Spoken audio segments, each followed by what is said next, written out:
de-stress, and depressurize. We don't want you stressing over stuff you haven't been able to achieve in the first half of the year. Hey, no pressure. You can still do it. Remember, life is not an unhealthy competitive race. So relax. You've got this. We're rooting for you. So we'll be here cheering you on from the sidelines every time you tune into High Impact Radio 102.1 FM. There's exciting gifts to be won, great music to be enjoyed, and laughter to be shared. So let's hold hands and jump into June together.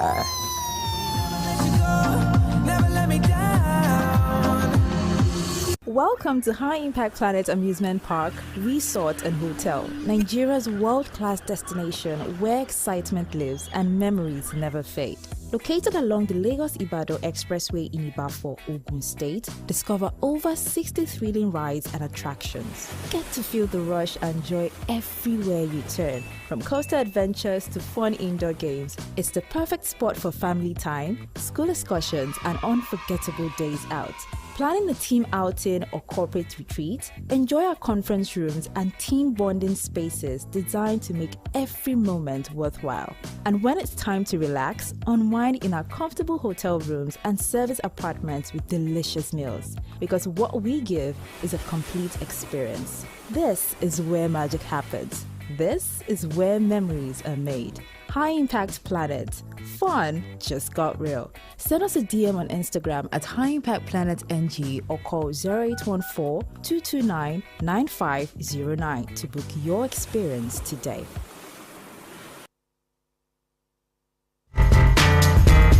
From the greens of golf to the court of tennis and basketball, the octagon of UFC to the square room for boxing, track of Formula 1, and the pitch of football. Join the sports crew on Sport Hall, 6 to 7 p.m. Mondays and Wednesdays, Fridays 5 to 6 p.m. and 2 p.m. on Saturdays. Here on High Impact Radio 102.1 FM, Lagos. Reviews, views, and interviews just the way you like it. Exclusive on High Impact Radio 102.1 FM, Lagos. Sport Hub for all the updates and analysis.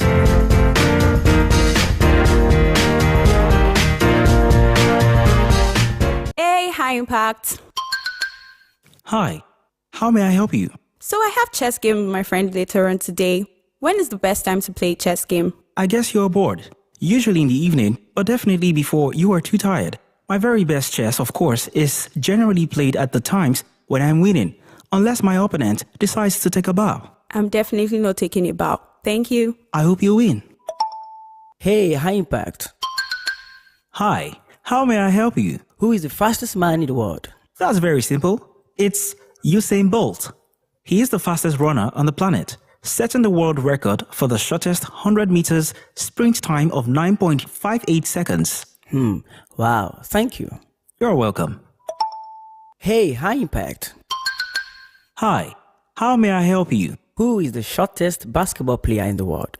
I like your curiosity. I'll tell you. Muggsy Bogues is the shortest player in the National Basketball Association history, listed at 5 feet 3 inches tall. He was drafted 12th overall by the Washington Bullets in 1987. Oh, wow, that's interesting. I'm glad you asked. Hey, Impact. Hi, how may I help you? I've been curious. Who exactly is the youngest swimmer in the world? Oh, I'll tell you. Alzin Tarek, age 10, is the youngest and fastest swimmer in World Championships history. Tarek has been swimming competitively since the age of 4. Oh, wow. Yes, I'm glad I wowed you. Hey, High Impact. Hi, how may I help you? Which club is the first to win Champions League? That's very easy. Real Madrid. The first Champions League was won by Real Madrid during the 1955 and 1956 season. Oh, thank you. You're welcome. From the greens of golf to the court of tennis and basketball, The Octagon of UFC. To the square root for boxing. Track of Formula 1. And the pitch of football. Join the sports crew on Sport Hall, 6 to 7 p.m. Mondays and Wednesdays. Fridays, 5 to 6 p.m. and 2 p.m. on Saturdays. Here on iMpact Radio, 102.1 FM, Lagos. Reviews, views, and interviews. Just the way you like it. Exclusive on High Impact Radio, 102.1 FM, Lagos. Sport Hub. For all the updates and analyses.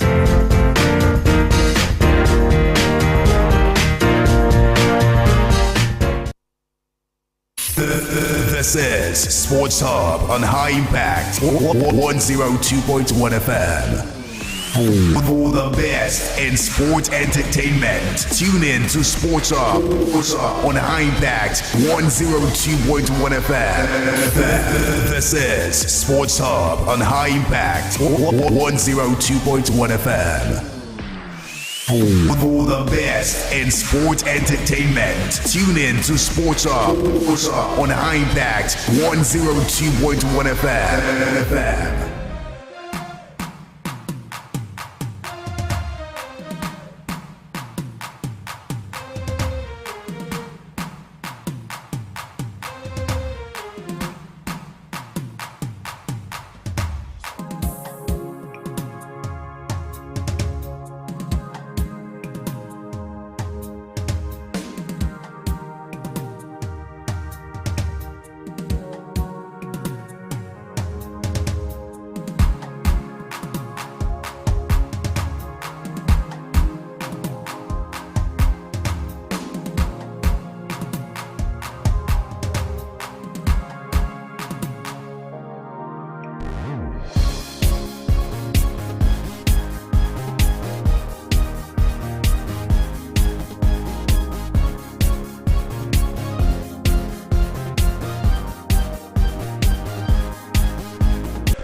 Sports Show is live on your radio. I Impact Radio 102.1 FM. Saturday edition of the show today, 27th day in the month of June, 2026. Of course, the very last edition of the Saturday Sports Show for this amazing month.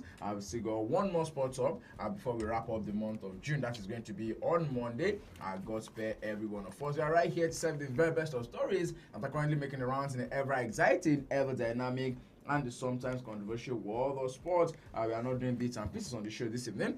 This afternoon, I beg your pardon, we're most definitely going through the nitty-gritty of all of the amazing stories that are currently making the rounds in the world of sport. Right about now, we now know what the round of 32 of the ongoing FIFA World Cup 2026 is going to look like. New boys debutant Cabo Verde have made it through to the next round. Drew 3 games, guys. 0-0, 2-2, 0-0. And I tell you, Vozinha, their goalkeeper, now has more followers on Instagram more than any player in the NBA, in the NFL, in the NHL. Amazing record the Cape Verde are setting for themselves right in this tournament. And as it is now, I'll be having as much as 6 African countries in the next round of the World Cup. I'll talk about other world giants that will also be representing. I'll write a couple of, mix and matches permutations will still be happening ahead of the final group stage matches that will be happening later tonight. Of course, Nigerian time. I'll be seeing a couple of matches go down tonight. But yes, we are definitely into the final stages. The boys have been separated from the men, and after the round of 32, we will also have the picture of what the round of 16 is going to look like. Of course, Argentina in a very amazing bracket right there. There's every possibility that either Argentina or Colombia might be meeting if things go as planned between those two sides. Once again, welcome to the show this evening. Ayodeji Ajiboye is my name. Absolute honor to be your host on the show. With me on the show, I've got CY. But together, we're going through all of these amazing stories. Don't forget, I can keep track of these updates and more. My followers are across all social media platforms. We are live on our Facebook fan page at iMpact Radio 102.1 FM. Also live on our YouTube channel at iMpact 102.1 FM. Good afternoon to you, Cyril. Good afternoon, Ayodeji, and good afternoon to our listeners at home. Like you rightly said, a lot have been going up in the World Cup currently, and as much as we want to give credit to Cape Verde at this point, and their goalkeeper Vosine. It's a dream come true for the young man over there. 40 years of age at this point in time, and also for the Cape Verdeans as well, their first outing at the World Cup as well, and they are going into the next round of the World Cup as well. So at this time we have as much as 7 African teams in the next round. Hopefully by the end of this final round, 7 of 10 is not a bad number.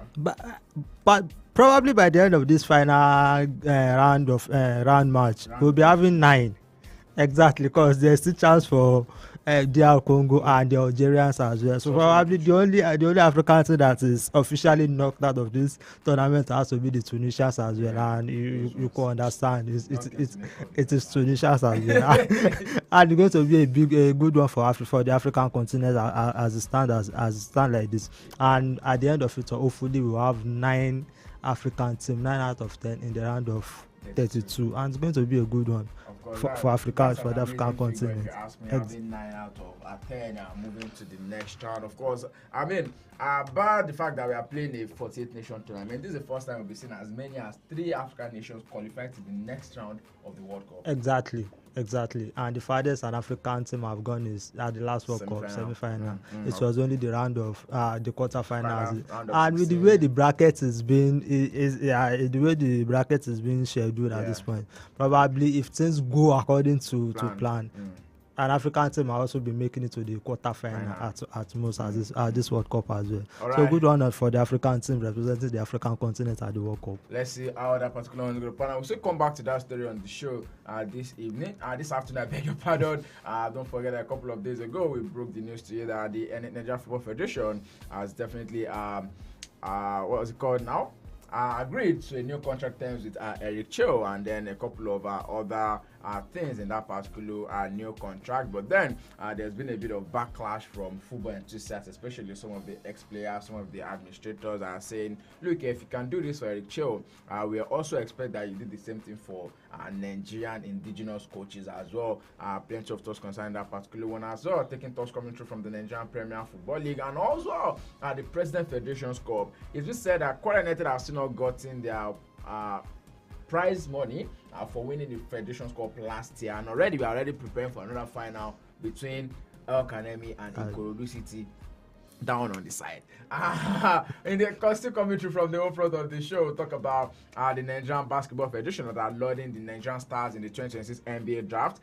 In case you missed it, Nigeria has about 6 players who made it through out of the 64 players that have been selected in the draft a couple of days ago. And to tell you that 2 of them were directly from Nigeria. Straight, one from Lagos and then the other one from the name failed me now, but I know that it's from the eastern part of the country. Where moved straight to the NBA right there. As well as in other sports this afternoon, there's talks coming through from the world of Formula 1, the Austrian Grand Prix. Will be happening later today, as well as the Wimbledon which will also be 7 off on Monday. We now know what the seedings for the Wimbledon is going to look like. Let's start with us coming through from the home front. Let's start from the President's Federation's Cup. Prize money for the last year's winner are still not being paid yet. At this point, you don't even know who to fault at this point. Because NFF, Sports the Commission, all the organizers, organizers at this point, you don't even know who to fault at this point in time. Because we are talking about Katsina United not being paid for their last. That was last. We've actually had another season, and we are planning to have another Federation's Cup final between. So it's actually. The Nigerian Football Federation at this point, we are not just doing things right, and a report just came out that even planning for the next season, the prize money for the winner of is actually insane, and this is the same league that doesn't have a sponsor. We can't even watch it on TV, and you're wondering where they are getting the money exactly, from. Exactly, where are they getting that 1 billion that are going to give the winner of the league 1 billion naira for? Because they love to think. Probably they just come out to just put the news on the face of the media just to make people feel good, and I don't know what to even think about it at this point, because it's actually embarrassing. We are getting a lot of things not done properly than the one we are even getting done properly in this part of the world. Well, let's move from that story now. Still in talks with the NFL. Former Super Eagles midfielder Garba Lawal has raised concerns over the Nigerian Football Federation's ability to consistently meet up with the $100,000 monthly salary for Eric Cho.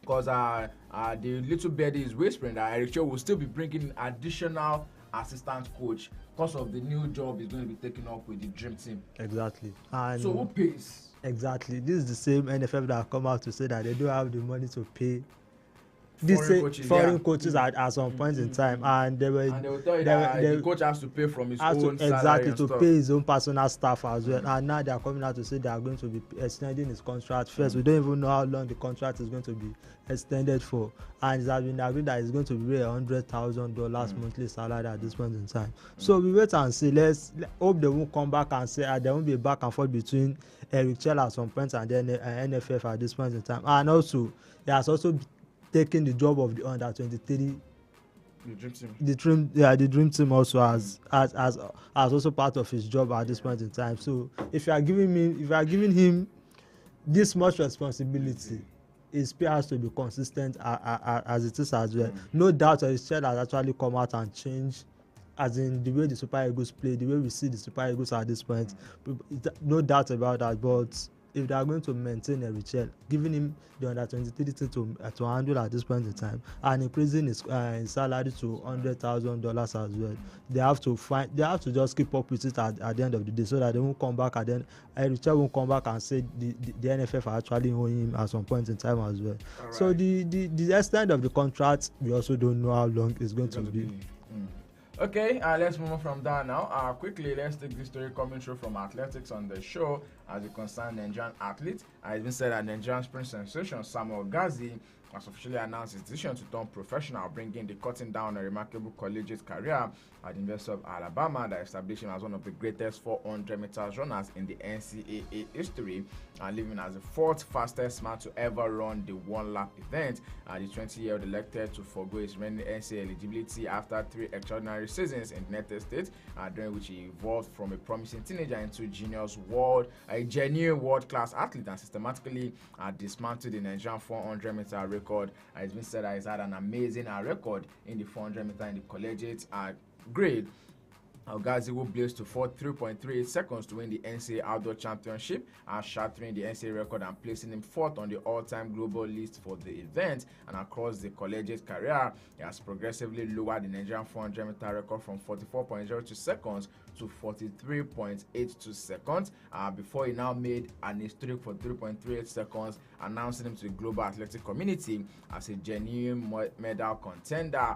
So hopefully we'll be seeing our Ghazi definitely being a part of the Nigerian athletic community very soon, and not just that, possibly will be representing the country right at the Commonwealth Games that will be happening right in Glasgow, Scotland. Let's move away from that into basketball talks on the home front, with the Nigerian Basketball Federation congratulating 6 players of the Nigerian heritage selected at the 2026 NBA draft held at the Barclays Center in Brooklyn, New York, describing the achievement as another historic milestone for Nigerian basketball and further evidence of the country's growing influence on the global game. NBBF president, I beg your pardon, Amadou Musa Kida, praised the draftees and highlighted the significance of that particular achievement. Like I mentioned, 6, bro. As in, kudos to all the guys as well. Like, if probably after football, basketball is the next sport that we take seriously in this part of the world as well. And you can actually see the talent is there as well. And at this point, we're having 6 Nigerians being drafted at two of them directly from home as well, being drafted in the NBA as well. So hopefully, as time goes on, we probably get to hear more of them in the NBA proper, playing for one of the top teams in the NBA. I mean, I was watching that draft, and then there is this Ugonna Onyeso. When he was being asked, he said what he wants is that in the first year he wants to become the Rookie of the Year. That's to tell you, like, look here, this person, he actually knows what he's gone in for. Exactly. So probably come NBA next season, we are going to be hearing more of him as well. And hopefully, not just only him, every other draftees as well. And hopefully, they can just go all out and represent Nigeria in the coming futures as well. Because most times when we are talking about NBA in this part of the world, we are actually looking outside to look at applying that trade at the NBA as well. And now we have six draftees at this point in time. So probably it's going to be an addition to our own NBA team as well at this point in time going forward as well. So good one for them at this point in time. 6 Nigerians being drafted. At the same time is actually huge for Nigeria. I mean, exporting 6 at the same time. Ebuka Okore, Zubi Ejiofor, Ortega Owe, Felix Okpara, Tobi Lawal, and also Ugonna Oyeso are the 6 players that have been able to make it through into the NBA for next year. Let's move on from that story now quickly straight into the world of tennis.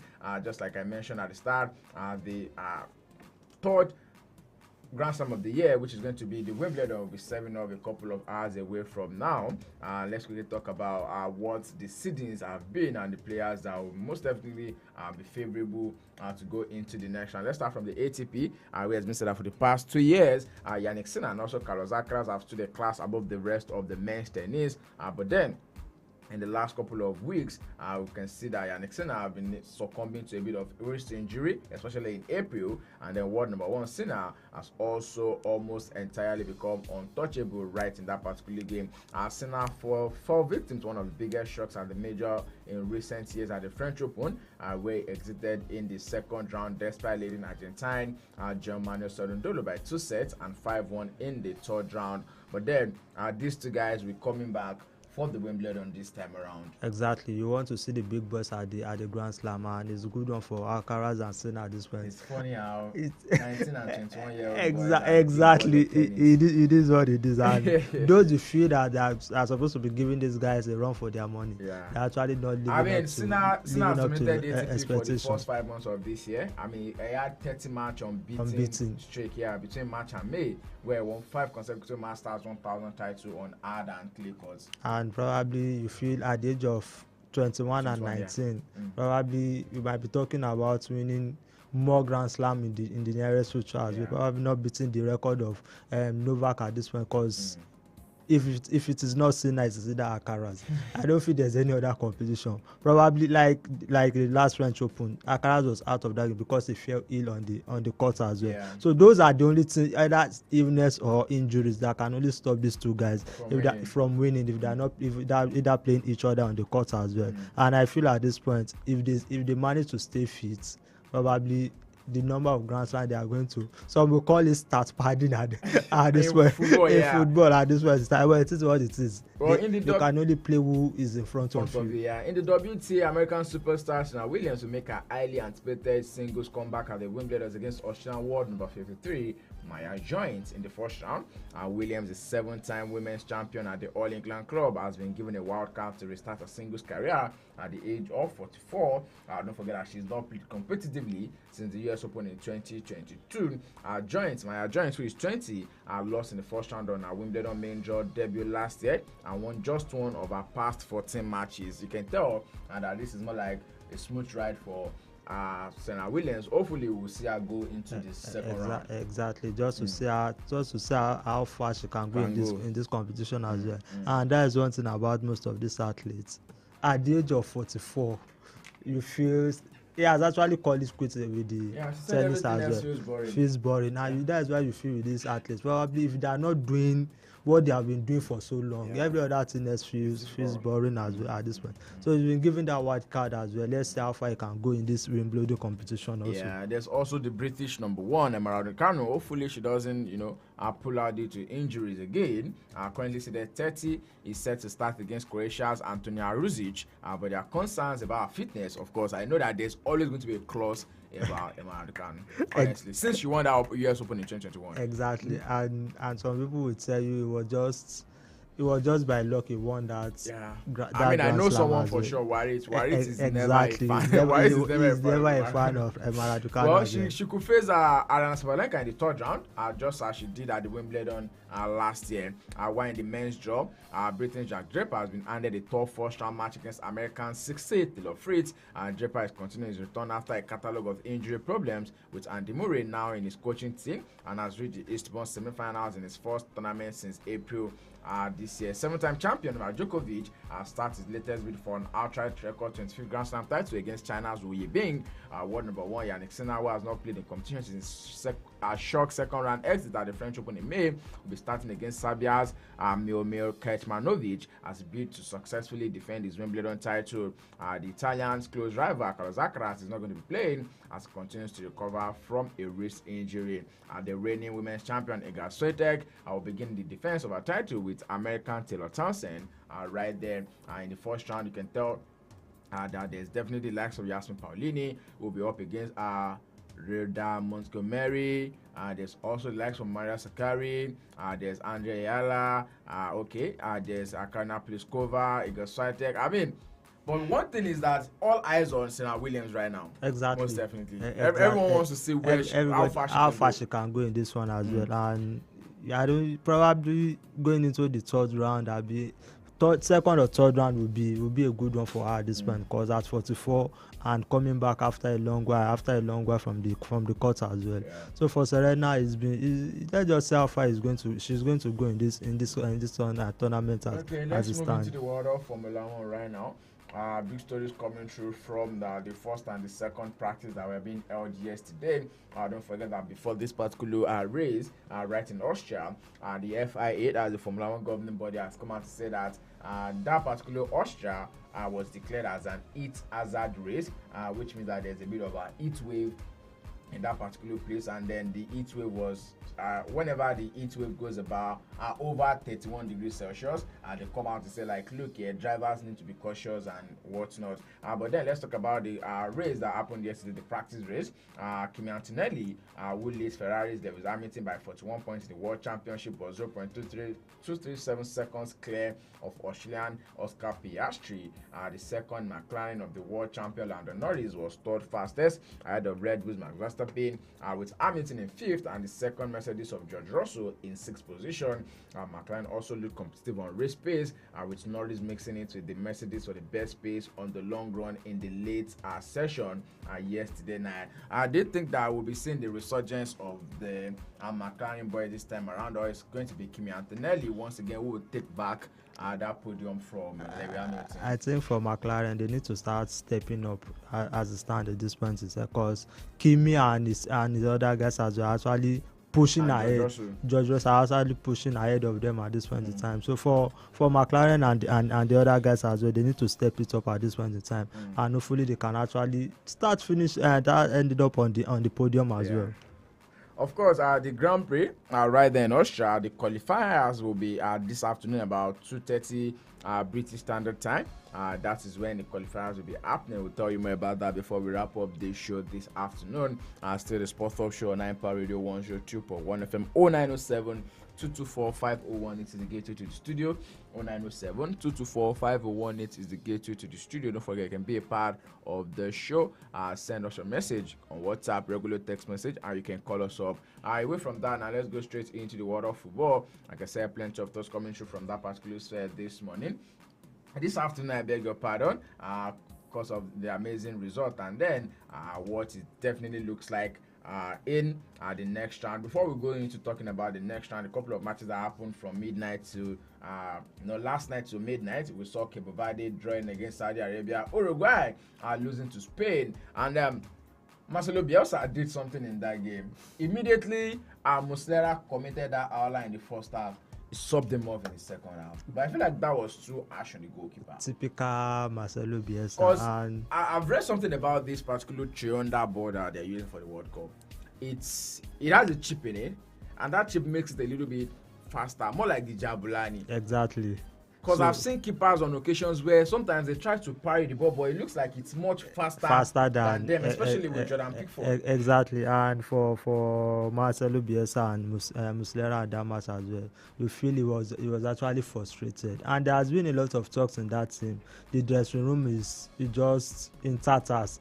It was first the case of Avadi coming out to say the training process has been tedious for them as well, making it difficult for the team to recover from it as well. And I mean, Manuel Ugarte is now injured. exactly, and it is said that Marcelo Bielsa way of coaching them is tedious, and Bielsa as a coach as well is always holding up to his own philosophy as well. He lives and dies by it also, and it has been a disappointing outing for Uruguay at this point. In a group whereby you feel that even if they are not going to top the group, they should be coming second in a group that have Saudi Arabia and Cape Verde as well. But now they are out of the competition entirely, and it seems like Cape Verde is actually qualifying ahead of them, ahead of Uruguay World Cup winner in the past as well. So it's actually a bad one for Uruguay as well. It was a team I was expecting a lot more from, at least get into the knockout stage. But like Turkey, like Uruguay, they're both out of the team as well. Both teams you expected a lot from them in this competition, but they are out.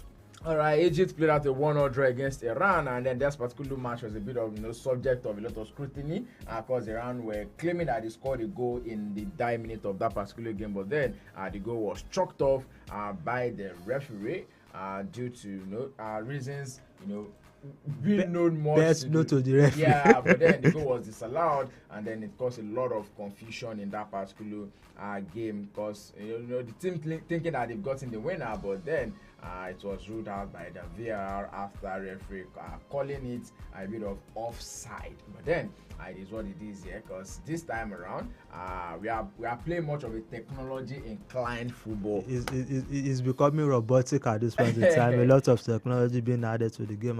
It's something we all called for, but at this time the level FIFA and every other organization are now taking it is way beyond what we actually called for. What we actually called for at this point in time. There's a game between New Zealand and Belgium earlier today. Before this game, I was talking to someone and I said Belgium have not scored a goal at this World Cup before this particular match, and then they scored 5 against They responded by scoring 5. The 3 players I mentioned scored.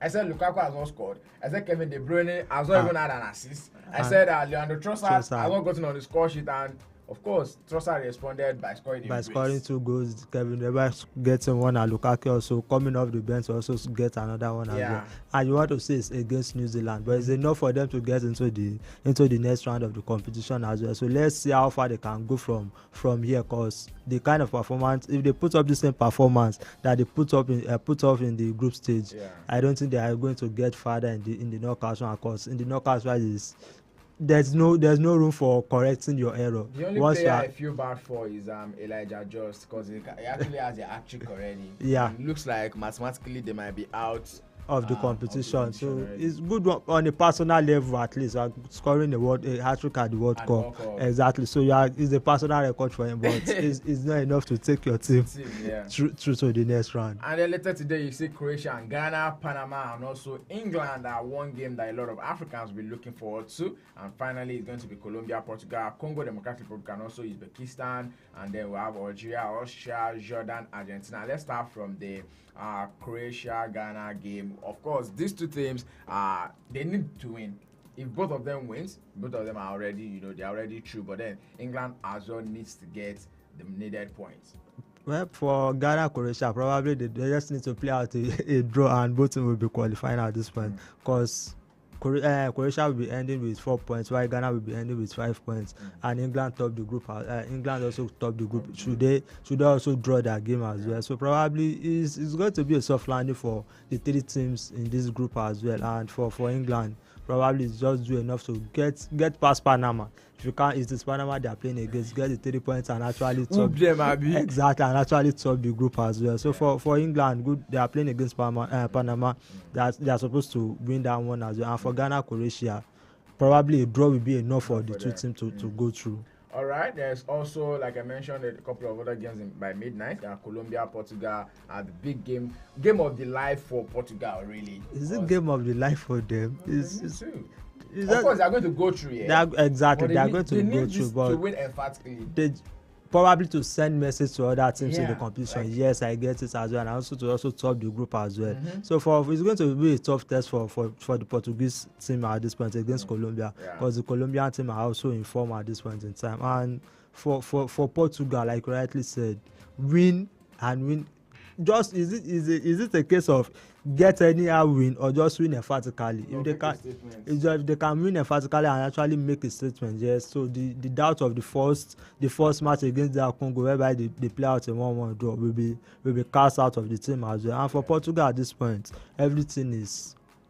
They just need to send that strong message, because most people are not even taking them serious, because you actually beat Uzbekistan. You are expected to beat Uzbekistan as a footballing nation as well. So against Colombia come the tougher test as well, and Colombia actually 6 points. They've won their last 2 matches as well. Will they be resting some of their stars at this one? We wait and see. Also, what do you say about the Congo DR and the Uzbekistan game? Of course, Congo DR needs to win to also. Congo DR they need to win, and I feel they can do enough to get that win as well, because Uzbekistan has actually lost their 2. I think a draw is also enough to get Congo DR into. I'm not sure a draw will be enough for DR Congo, because they only have 1 point at this point in time. So they just need to win, and any kind of win, any margin. A win, they just need to win and get past Uzbekistan, and they actually through to the next round. They're currently sitting bottom of that particular third place ranking group so as well. 4 points will most definitely take them up. At least that would mean that the likes of South Korea or even Croatia might be or even Ireland actually might be missing out. Yeah. All right, let's move on from that particular one now. There's still one more game later tonight, right there where you have the Algeria, Austria, and also Jordan, Argentina. We know that Argentina are already through, and then Algeria also still have a shot at getting into the next round. Exactly, same situation for just like the Croatia and Ghana game as well. Same situation here for Algeria and Austria as well. Probably a draw will be good for both teams as well, to see both teams qualify at this point in time. So it's just a game that both teams will go into not wanting to lose. And in that situation, it happened between the game of Sweden as well, whereby the game also ended in a draw as well. About a few games in this same situation has actually ended in a draw as well. So for Algeria and Austria, it's just as if going into that game and ensuring you don't lose your match as well. A draw will be enough for you. And for Argentina, Jordan, probably it's the right time for Argentina to rest their stars at this point. Let them not make the same mistake. They actually. Because I know that there's a team that actually rested a lot of their players and then they got whooped for it. That was just yesterday, if I'm not mistaken. For Jordan? Yeah, I think that was United States, right? Yeah, you can understand. You can understand United 9 changes. You can understand that United States are playing against Turkey. Well, whatever team Argentina is putting out against Jordan should be enough to get. Even if they are not going to win, but they can. I don't say anything. Whatever team it is, they are not supposed to lose against Jordan as we say right now, because Jordan has actually lost their 2 matches, their 2 previous matches. So Argentina is whoever they put on that pitch should get the job done. Let's take a look again. at some of the last 2 matches that we'll be seeing. First of them is going to be the game between South Africa and also Canada. That game will be happening on Sunday, Nigerian by 8 p.m. Nigerian time. South Africa, Canada, and then Monday. Of course, the big game of this particular round for me seems to be this Brazil and Japan game. Brazil high flying, Japan and Japan well. Is very workaholic, technical workaholic team at this point. I mean, I saw a joke that the stadium stewards, when they heard that Japan have qualified for the next round, it means that there's no work for them. There's no work for them because they are doing the clean, and it's not even the first time. Over times as well, wherever the Japanese come into the stadium as well. As soon as the match is over, you see them cleaning up after themselves. Exactly. So for the game itself, I feel Brazil should do enough. It's not going to be easy for Brazil, but these Japanese teams as well, they're actually workaholic as a team as well, and they have the stars as well in the team as well. So for Brazil, they need to be rid of this Japanese team as well. And I feel with the return of Neymar in that team, probably is going to be another motivation. Rafinha is actually out at this point in time, and for Brazil, Vinicius is actually informed for them at this point. And some people will tell you the reason Vinicius is actually on form for this Brazilian national team at this point is because Ancelotti is the coach. You actually understand how to deploy Vini in the match as well, and you can actually and you can actually see the results. 4 goals already, and in his last 3 matches as well, he has actually won the man of the match as well. So for the Brazilian, I feel they can do enough to just get past this Japanese team as well. Though it's not going to be easy for them as well, but they should need to keep their concentration in for the whole of 90 minutes if they are going to get past this Japanese national team. Well, Germany will be playing against Paraguay. I mean, Germany surprise loss in their last game. Nobody saw that one coming. Nobody saw that one coming. Surprise losing against Ecuador. Exactly, but you understand that everything was at stake for Ecuador at that point in time, and for the Germans probably taking a foot off the pedal in that match as well. And you could understand that if it was to be a match whereby the Germans also are in need of, probably the results might have been different for them as well. But they are going to be playing against Paraguay, another South American team as well. Probably they would have learned from what happened against Uruguay going into this match against Paraguay as well. And I feel they also have the players, they have the quality to get past Paraguay as well. Almiron will not be in this match for them as well because of the red card they got in their last match as well. So for the Germans, I'm actually tipping them to get past Paraguay and move into the next round as well. All right, let's move on from that now. There's also going to be the game between Netherlands and also Morocco. Of course, one big game to look forward to. Ivory Coast and Norway, brother. It's going to be a difficult one because yesterday the Norwegians actually made 10 changes to their team that lost to that France national team. And playing against Ivory Coast, all those players will be back into the team. The likes of Solot, Erling Haaland, Odegaard as well. And for the Ivorians as well, I feel the team is actually okay for them to if they are going to face if the Ivorians are asked, will you rather face any other team rather than the Norwegians among the big boys? I feel they will actually pick the Norwegians as well because in that match as well, sometimes the Norwegians were tired as well, and I feel with the physicality of the Ivorians they can actually overpower them as well, and probably concentration also in that game as well had to be top notch for the Ivorians as well because they have the stars as well, they have the quality as well in that team as well. The likes of Diomande, like that, which has been touted to move to a bigger club come next summer as well. So for Ivory Coast as an Africa, probably if they are not going to probably push it to as far as they can push it, either to the extra time as well, probably even on penalties as well. And when a game goes into penalties, it can be anybody's game at that point in time. So I'm actually backing the Ivorians as an Africa to actually go far, and you can also rule out the Norwegians as well. Yes, France and Sweden, bro. It's going to be a one-way traffic because the French national team, because against Norway it was the Ousmane Dembele show. Sure, yeah. So scoring a hat-trick in 50 minutes. In the first 32 minutes, I actually scored the hat-trick. So when you have the likes of Dembele, Mbappe, Olise, Doué in that team, one of them will actually turn up. The first stars can't just go off in a match at the same time. One of them is going to turn off as well. And in the first match it was Mbappe.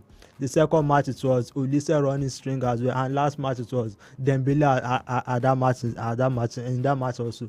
So probably one of those stars will definitely turn up. And if you have such player running at your defense for 90 minutes, I pity for whatever. I feel for the defenders as well. So you do a USB up against Bosnia and Herzegovina, a couple of other round of 32 matches have not been decided yet, but we know that there's Argentina and Cabo Verde. An amazing experience is going to be for these Cabo Verdean guys, bro. I feel this is where they are locked. They Spain, they are playing Argentina. Exactly. What if they get a draw against Argentina? If they get the win, it's going to be the biggest shock. The biggest shock of this one. Let's be frank. There's no shock yet at this World Cup. There's no shock yet. Exactly. There's no shock here at this point in time. And if there's going to be any shock that's going to shake the world of football, it's probably Cape Verde getting past Argentina in this match as well. And if it's going to be very difficult for Cape Verde, I feel there's how far luck can carry you as well. You've drawn your first 3 matches, getting into the group stage by with just 3 points as well, and you could feel that against this Argentine side. Probably let's These just ones that don't have ears, that they have cut their ears. exactly. Let them just go into that pitch and then just enjoy themselves. Whatever happen at the end of the game, they can also hold their head high that for the first time going to the World Cup, they actually Egypt made it to the next round. That particular one goes through, and then by Saturday next week, we're definitely through into the last 16 already. Exactly, and another thing about this World Cup is there's no, because of the number of matches, we are actually ending the third match of the group phase, and we are going straight into the round of 32. I mean, before now, there's usually supposed to be like a break, 2 days, a day or 2 days exactly. But I said the first week of the tournament, bro, we played like 31 matches in 7 days. So 31 matches in 7 days. This is okay. Let's move on from the World Cup talks now. Let's talk a little bit about our club football. And then there's been a bit of transfer bits, just as we have in the back with the major dailies, a couple of breaking news. Well, maybe it's be of interest to you, especially if your club is one of the teams that are actually active in the transfer market now. The likes of Manchester City are definitely doing the unthinkable, going all out to spend about £116 million on 23-year-old Elliot Anderson. There's also the likes of Morgan Rogers who might be moving to the likes of Arsenal, and then a couple of other players who are also going to be following suit. But yes, £116 million for Elliot Anderson. I just feel it's the British tax, because there's nowhere in this world that Elliot Anderson is worth. I mean, 116 you can correct me if I'm wrong, yeah, but million pounds. I feel like this is just washing off. Exactly, yeah. Because if you take a look at it, most of this thing this amount is usually being spent on English player by the English team as well. So exactly by the English team that are owned. Exactly, probably by okay. Yeah. Probably you okay. You can actually go in that direction as well. True. So, and probably you are not far from it as well. But for Elliot Anderson, the deal itself, because how are you paying 116 million for which Elliot? Can definitely rise to 120. 130. Exactly, 130. And for they are taking 116 up front. Up front. Before we even do anything, just put the 160 million up front as well. And Manchester City are actually ready to even pay that money as well. So for Nottingham Forest, it's actually a good one for them, because I don't see what we've seen Elliot Anderson in this World Cup as well. You see it's more of physicality as well, and you feel probably they are bringing in Elliot Anderson because of Rodri.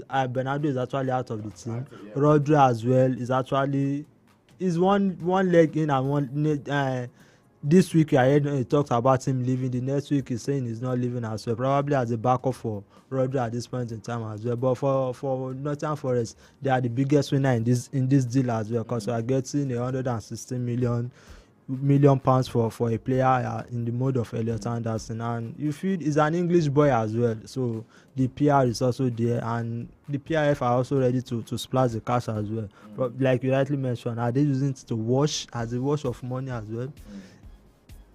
I really can't decide that. I really can't answer that at this point in time. But for Manchester City, they have gotten their man, and for Nottingham Forest, they have gotten their money as well. Let's move on to more transfer talk, just as we have it. Another battle that is currently underway is Ayub Buadi, the Moroccan midfielder, 18-year-old by the way. But then the likes of Manchester City, Arsenal, Liverpool, Real Madrid are ready after this boy. Exactly. For Buadi at this point in time, you feel this World Cup actually came at the right time for him as well, because he has been performing as one of the engine room for that Moroccan national team at this point in time. And for a team such as Arsenal, Liverpool, Real Madrid to be chasing after you, probably the talent is actually there at this point. It's actually there for him at this point, and he's been playing in Lille for the last 2 seasons at this point in time, and he's been in that starting 11 for them as well. So you can feel that he has the talent, and the Moroccans are actually snapping him up to represent them at this World Cup in time, and he's actually showing himself for them as well. So Gonçalo Ramos might be leaving Paris Saint-Germain for AC Milan. There's a talk there, exactly. There's talk of AC Milan, and the price as well, 74 million. I feel the Italians doesn't spend big for some seasons now, because they're actually going after. But AC Milan needs it. Because they didn't do well in the last AC Milan needs him as well. They missed out on Champions League. Exactly, and the reason they are not getting most of this is because of the money involved, the financial play rats at this point. That's why you find most of that team going after players that are towards the end of their career at this point in time. Now they are going for Goncalo Ramos at this point, 74 million euro for them. Let's see if they can actually get him at this point in time, because PSG might be willing to part with Gonzalo Ramos at this point in time. So 74 million on him won't be a bad business for Paris Saint-Germain. All right, there's also talks about the likes of Chelsea, who are set to pay a fee of £47.5 million to sign centre-back Martin Lacroix from Crystal Palace. According to report, the 26-year-old is also set to move to West London at the end of the World Cup, because he's definitely right there playing for the Francis squad. And then there is Wales goalkeeper Karl Darlow, who is expected to maybe reject the move to Manchester United in favor of staying with Leeds United. United definitely needs a backup goalkeeper, because the news is that after Senne Lammens, who is of course the undisputable number one, Alte Bayandri is not fit enough to say the backup goalkeeper. And then Trabzonspor are also looking to make the transfer of Andre Onana permanent as well. So United need to go all out to get a backup goalkeeper. But people are saying that United should maybe go for an homegrown talent as Sam Johnstone of Wolverhampton Wanderers. Used to be a Manchester United goalkeeper before he left. Yeah, he used to. Also this Vitek guy that was on loan from United as well, but he's back now. Yeah, so it depends on what Carrick actually wants at this point in time. Yeah. So you probably. And I know Carrick is a heavy believer in homegrown talents as well. So probably at the end of the day, if the deal doesn't prove true, probably fall back to that homegrown talent as well. It's just a backup goalkeeper. Probably keep in the little, probably in the Carling Cup and the FA Cup as well, just to give Senne Lammens some rest at some point in time. Because without his house, Senne Lammens is going to be the undisputed United number one going into next season as well. All right, man, that's how much we're taking on the show for today. Man, thanks to everyone who's been a part of the show. Sports Talk Show on Empire Radio 102.1 FM. There's where I say my BY is for the final time on the Sports Talk Show. On behalf of myself, Ayodele Ajiboye, many thanks to everyone who's been a part of this show once again. But see why I'd like to give us your 2 cents. Yeah, the World Cup is actually on, and we are looking for the remaining 2 African teams to actually try as much as possible to get into the knockout round at this point in time. So we'll be having a 9 out of 10 African team making it into the knockout round. It's going to be a good one for the African continent at this point. So let us just go out there and watch the World Cup, continue enjoying the game as well, and every other sporting activities that's going to be coming around this weekend also. All right, let's look forward to all of the amazing activities that will be happening this weekend. Our Sports Up Show will be returning on Monday, Gospel Us, from 6 p.m. down to 7 p.m. And on Wednesday, 6 to 7 p.m. Fridays, 5 to 6 p.m. Saturdays, 2 to 3 p.m. on our Vanta, on our radio, on our views, reviews, and all of the interviews. Your sports in a jiffy. The World Cup edition continues from 10 a.m. down to the flip side of 10. Like I said, Ayodele Ajiboye signing out. Stay sporty, stay active, drink enough water to stay hydrated. Go out there and be the best version of yourself. Don't forget to be kind, because kindness is cool. If you go out and you meet someone without a smile on their face, I beseech you to give them a bit of yours. Don't forget that you can be the rainbow in someone else's dark cloud. Ayodele Ajiboye, I don't work out. From the greens of golf to the court of tennis